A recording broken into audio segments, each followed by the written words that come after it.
Welcome to This Explainer. Today, we're unpacking a truly fascinating philosophical text called From Momos to Liberation, from the modern Katie Purana, written by Katie Ganapati. And let me tell you, this takes us on a pretty wild ride.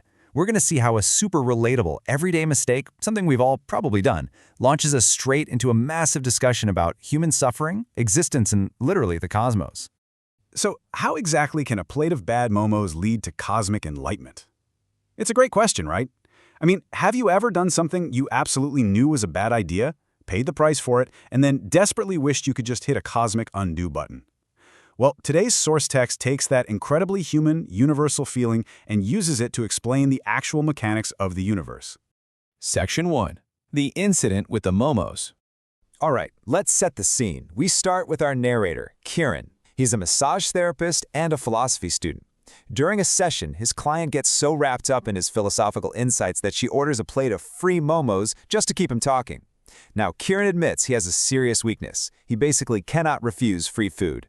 He literally knows he's allergic to the food coloring in these momos, but he eats the whole plate anyway. You know where this is going, right? That free food was worth maybe 250 rupees. But the fallout? Kieran gets hit with 4 agonizing days of food poisoning. He's bedridden, has to cancel 9 appointments, and that translates to a brutal 14,000 rupees in lost business. Lying there sick, Kieran is just desperately wishing for liberation from this miserable cycle.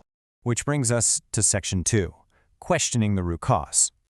This whole ordeal, the physical pain, the massive financial hit, it forces Kieran to really look inward. Sick in bed, he starts this deep internal dialogue with his own mind, which he calls Ganesh. He asks Ganesh, hey, how do I escape the sickness of eating the bad food without having to actually give up the food itself? It's such a relatable human reaction, isn't it? Basically, I want to eat the toxic momos, but I want a free pass on the food poisoning. Well, Ganesh gives it to him straight. He says the only way to get that specific kind of liberation is to die. Yikes. But Ganesh doesn't stop there. He offers this massive paradigm shift. He tells Kieran, look, your whole approach here is totally flawed. The problem isn't the momos, and the problem isn't the food poisoning. Ganesh explains that you shouldn't ask for liberation from the reaction. You should ask for liberation from your current existence. The root cause of the suffering is the specific version of Kieran that just blindly accepts toxic free food. The current version of him knows it'll make him sick, but he just can't say no. So the big takeaway here is that to genuinely break free from a recurring problem, you literally have to evolve past the existence that's causing it. Ganesh explains that if Kieran's fundamental state, his existence, changes, that harmful desire to eat the chemical food, it just vanishes completely. He'll be able to turn it down without a second thought. You don't need liberation from the stomachache. You need to upgrade your actual state of being so that temptation doesn't even register anymore. Change the existence and the problem naturally disappears. And that leads right into Section 3, what is true liberation? Okay, so this realization kicks off a much deeper philosophical debate between the two about joy, suffering, and freedom. Kieran, being logical, asks a great question. What if someone actually loves their current life? Do they still want this kind of liberation? I mean, it makes total sense. If changing your existence is the ultimate goal, what if you're perfectly happy with exactly who you are right now? Why on earth would you seek to escape that? Ganesh hits him with a really fascinating paradox. He says, enjoyment and liberation are opposites of each other. Think about it. People who are happy and loving their current existence simply aren't looking for the exit door. They don't want liberation.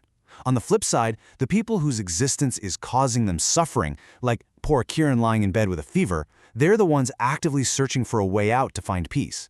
It perfectly explains why certain monks completely renounce worldly pleasures. They're basically prioritizing the path to liberation over temporary earthly happiness.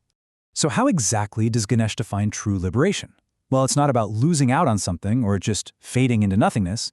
It's about fully processing your current desires so you don't keep repeating them and then seamlessly moving on to the next stage.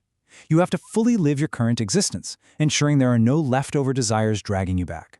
Once you've lived it, you renounce it and completely accept a new existence. Ganesh actually makes a pretty funny point here. He says if your existence changes, your desires change with it. You might completely lose the urge to eat momos, but suddenly develop a strong desire to marry someone named Momo. Moving right along to Section 4, the path to cosmic liberation. As this internal dialogue deepens, Ganesh expands the scale of the conversation massively. We've officially zoomed out from dodging stomach aches on Earth to the profound mechanics of what happens after we die. Kieran asks the big one.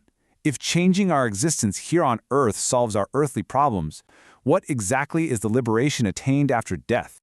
According to the Kadi Purana, the cosmic journey to supreme liberation is, well, it's monumental. Step 1, you depart this earthly existence. Then, you actually have to attain liberation 7 different times across 7 distinct planetary realms. After all that, you take a final human birth in a realm known as Hiranyaloka. And only from there, by emerging from the Hiranyagarbha, which is the cosmic womb, can you finally achieve supreme liberation. Ganesh compares this to a human lifespan. You can't celebrate your 100th birthday until you've fully lived your 99th year. There are absolutely no shortcuts. You can't skip steps. At the very end of this epic cosmic journey, a profound transformation happens. That flawed, inconsistent human particle, the part of us that messes up, suffers, and eats bad momos, it is destroyed forever, completely wiped out. In its place, you become a particle of God. This brand new existence is eternal, it's unchanging, and it represents absolute sheer perfection. Now, for Section 5, 5 Lessons on Existence.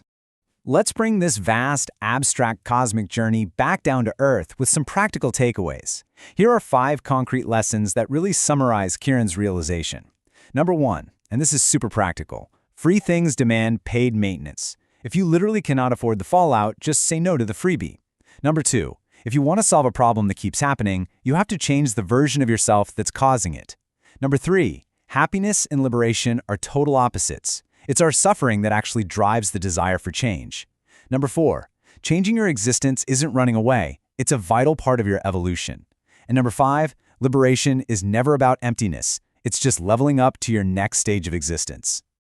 To wrap up this explainer, I'm going to leave you with a rather provocative final thought straight from Ganesh. After outlining this ultimate state of eternal perfection as a particle of God, Ganesh actually casts a little shadow of doubt on Kiran.